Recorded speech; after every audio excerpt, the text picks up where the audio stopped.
Speaking of the Lions, we have a chat now to a man who's hoping to face them this summer. Toulon and Springbok second row, Eben Etzebeth joins us. How are you, mate?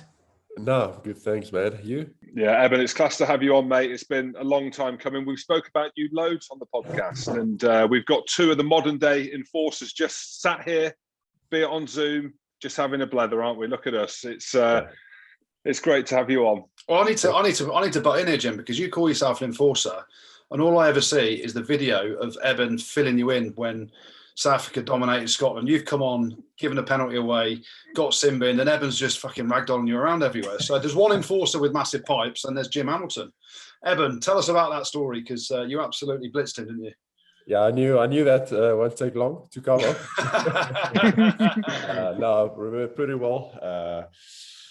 Yeah, it was. I think it was Siya Kolisi's first test, and yeah, just him coming on was obviously quite special. And then Jim tried to ruin the day for me.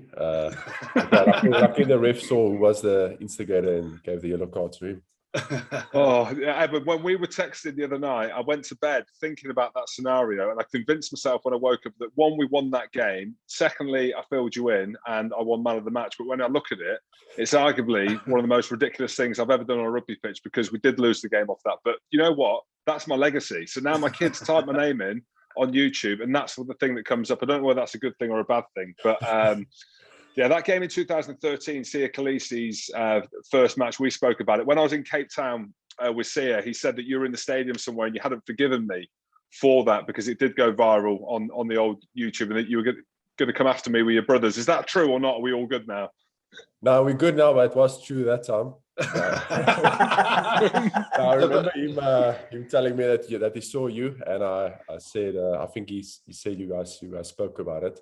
But yeah, I remember, I think it was a line out and something happened on the touch line, and I think I chirped you just before it. I think you were down sitting or tying a shoelace, and I was like, get up. And then I think the next line out, something happened by the hooker and the ball went out, and as I turned around, you just came and pushed me in my face. And then I remember coming back. Luckily there was a few guys in there, otherwise I probably also would have gotten a card. Yeah, well, I mean, I might have got hurt. All I know is, having watched it 100 times, Jim went for the cheap shot and then absolutely shat himself. His white shorts turned brown when you turned around, Evan, and went back for him. So he saw the size of your arms, and you let him know who was boss. Yeah, I remember just giving him a thumbs up when he got the yellow card. I was quite happy that I got nothing. Well, either way, look at us now. It's brought us to this point, Eben, to have you on the podcast. So it is a pleasure to have you on. Just talk to us how you are. You're obviously down in France. You're injured at the minute. How's the injury? No, all good. Broke my almost 2 weeks ago in training. Broke my finger. Quite a weird accident. But yeah, besides the finger, all good. Probably play in 3 or 4 weeks again. But like with rugby, any injury is sometimes a blessing. So the body gets a bit of a rest. There's obviously still a big year ahead. But yeah, otherwise all good in France. Just missing the family back home with COVID rules and so on. But yeah, otherwise it's good, man. We spoke to Faf a couple of weeks ago, Faf de Klerk. It was great to have him on. And the obvious thing around the Lions tour and the momentum gathering in the lead up to the summer test series. Have you had much interaction with any of the guys? Obviously, been a long way from home, as it were, and the World Cup must feel a distant memory now as we lead into this Lions tour. But it's quite strange that you lads haven't been together since that World Cup final. Yeah, obviously, you keep in contact with, probably can't keep in contact with everyone. As you know, there's always a few guys who are a bit more closer than the other guys. But no, speaking to a lot of guys, I actually spoke to Siya and Beast last night, and Siya actually put photos up of actually that debut week that he made against Scotland, of us training and just how young we look. But yeah, it does feel like eternity ago, November 2019. Haven't played a test match together again, and it would be nice to play with a few South Africans again. So yeah, definitely looking forward to, if all goes well. We never want to say to the matches, because then ex-players like John de Villiers always gives you some slack for saying, oh, you're already in the team. So yeah, hopefully if all things go well and you're in the squad, definitely looking forward to that and playing with playing with all the guys again, seeing everyone, and yeah, just it's a great bunch of rugby players to play again with. So I'm looking forward to that. And for you, obviously, after the World Cup, it was obviously moving to Toulon and all those things. Unbelievable memories, right? That final, beating England, and then it seemed to have dispersed quite quickly. We spoke to Faf about it. You went back to South Africa, and there was a parade and everything like that, but it was quickly back to domestic rugby, and obviously you moving abroad. How did you find that? Because you've reached the highest of highs playing for the Springboks and winning the World Cup. Was it tough to get back into the swing of things playing top 14 rugby, or were you just on cloud nine still? Yeah, look, I must say I had 3 weeks to celebrate that victory, which I took full advantage of. I think most of the guys did. But yeah, and then obviously, I think it was a few days in Japan, got back, week with the people in South Africa, had a trophy tour. Me and the family and friends went to Sun City for a week, and then got back, and it was like 4 or 5 days, and I had to come to Toulon.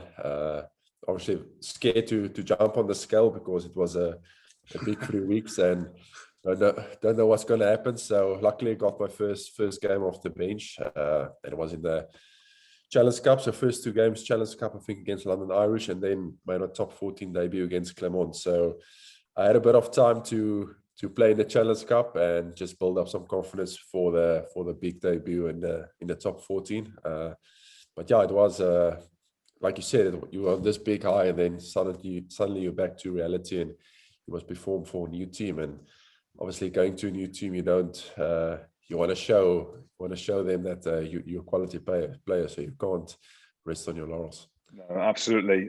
We'll just stick on the World Cup 2019 because it was so big and so historic off the back of what you guys did again. And we're seeing now some more content that's coming out. Said the same to Faf about Chasing the Sun, which gives us a bit of insight into the squad dynamics and Rassie Erasmus as a coach. He looks a great bloke. He looks a great guy to play for. Speaking to some of the Barbarians that he coached as well, just said he's a great guy. What are your thoughts on Rassie as a coach and a human being as well? Yeah, he's got a way of getting people up for big matches. If it's going digging in your past and saying where you come from, or just using South Africa and where we come from as a country as a thing to get guys up, whatever it takes, he gets guys up. I can tell you that. And also the thing with him is his clarity. So we always knew.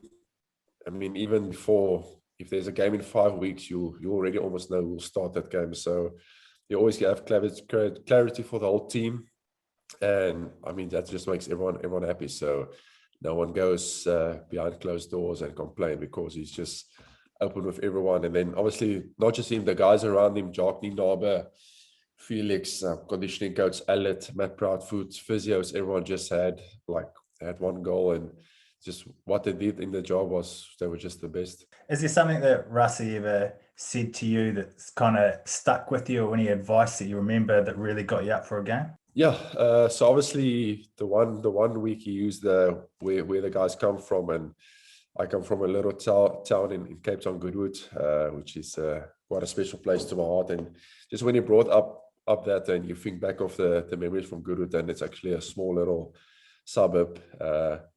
Not the easiest of suburbs, but also not the hardest.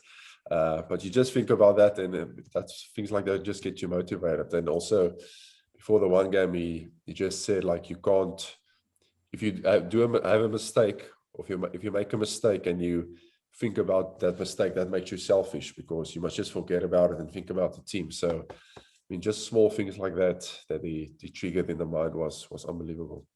And Eben, before we go, we've cleared up most things, but there's this kind of rumor out there that you're benching or have benched 175 kgs. I mean, I've benched 100. I mean, it's not that much difference really when you think about it. But is this true or not? Did you and Skulk gym together at Saris? Oh, I tell you, I said about it before. These foam rollers that I live with, right? we just rolled our backs and just watched the lads. We were watching Maro. All I know is that Maro could only bench 130 when we were at Saris. He was a young lad. But is this true or not? Can you bench press 175, or is this a myth? I could back in the day, but now after all the shoulder injuries and that big push to my face in Nelspruit, I lost some confidence in the bench. Who are some of the strongest lads in the SA team? Because I think people are intrigued because they, you think South Africans, big, powerful, brutes, and we all saw the picture before the World Cup that went viral. You're all shredded as well. But who are some of the lads that are just complete freaks of the kindest of kinds in the gym? Beast was quite strong in the gym. He'd have to be. With a name like that, you have to be strong, wouldn't you? Yeah, he's quite strong. And then I think Steven Kitsoff, he's got the ginger power, hasn't he? Yeah, with Beast gone, he's probably the strongest. Even Malcolm, they shift some big weights. I think those guys. I must say, I'm quite surprised when I got to Toulon. There's some guys here that you've never heard of, young guys, and then our one prop. He's built like JC Creel. He can do about 10 muscle ups and he benches over 200. So I was just like, this guy should play for France, but he's still young. And also with our one flanker benches over 200. So yeah, it's just crazy. That's no biggie. Yeah, welcome to my club. Welcome to my club. One last thing I want to ask you then, because I'm looking at 2 international class second rows. Maybe Jim was a long time ago. You're current international legend of the game in the second row. I'm looking at both of you, and Eben, your T-shirt, your arms are bulging out everywhere. It looks like a 4-year-old's T-shirt because it looks so small. It's probably a triple XL. Jim's is definitely just a size small, but it's all baggy on the arms. How can you teach Jim Hamilton to get back into the shape that perhaps you are now? Just get smaller T-shirts like you. Smaller T-shirts. I mean, I've had 4 shoulder reconstructions. I've been around the block, but no. But Eben, it's been class to have you on, mate. Really appreciate that.